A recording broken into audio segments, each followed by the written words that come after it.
In this lesson, we'll be adding bounce to the buildings as they fall to the ground. Okay, so in our last lesson, we got those buildings to hit the ground. Now we want to give them a little bit of a rattle, just as our piece of pizza has. Okay, so to do that, let's go in here, and I still have all of these without any kind of stagger, which will probably be changing here in a little bit. But let's go ahead and just move forward about one frame. And what we'll want to do is rotate these back up in the X rotation. So let's just select all those pink layers.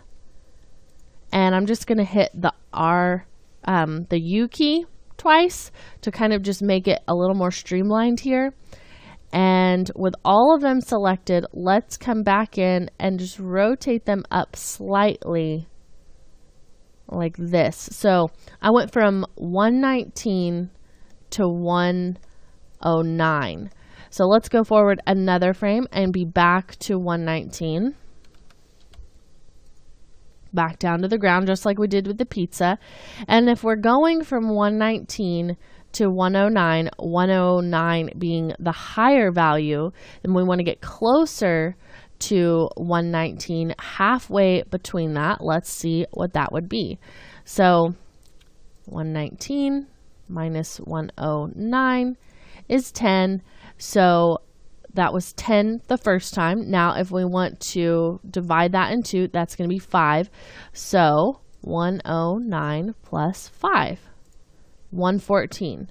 So that'll be our next number. We'll go forward one more frame and go up to 114. And it looks like it only put that key on that top one. So let's get the rest of those selected and add 114 to those as well. Then we'll go forward another frame and we'll change it back up to 119 again. And then we'll do 114 plus half of 5, which is going to be 2.5. So 114 plus 2.5 is 116.5. Let's just round it up to 117. So we'll go forward one more frame. Make sure you have all those pink layers selected. And we'll put in a 117. And then we'll go forward one more frame and end it on 119.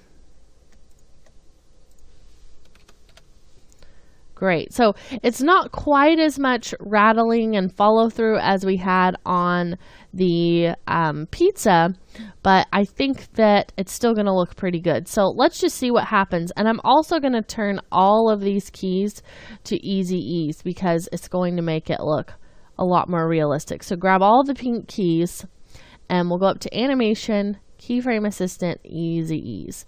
And then I'll just hit the 0 key. Okay, so that really helped quite a bit. But the thing that I want to do now is actually go in and stagger these a little bit because they're all happening at exactly the same time. So what I would do is just come in and grab some of these and just pull them forward 1 or 2 frames, or maybe even backwards a frame. And I'm only focusing on the pink ones.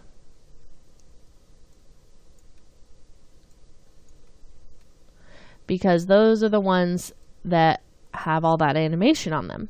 Okay, so now what I'll do is grab all of the pink layers and just drag that extension backwards so that we don't have anything not being visible at the beginning because we did that stagger.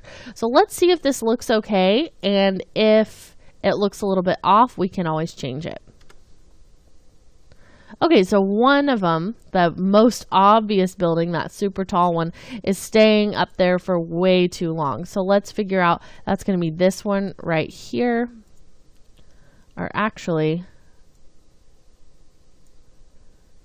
let's come down a little farther. This one needs to go back a bit.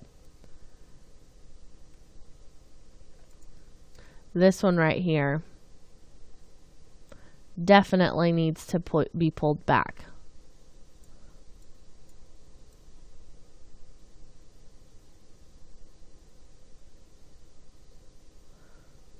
Okay, so let's watch that all the way through and see how it looks.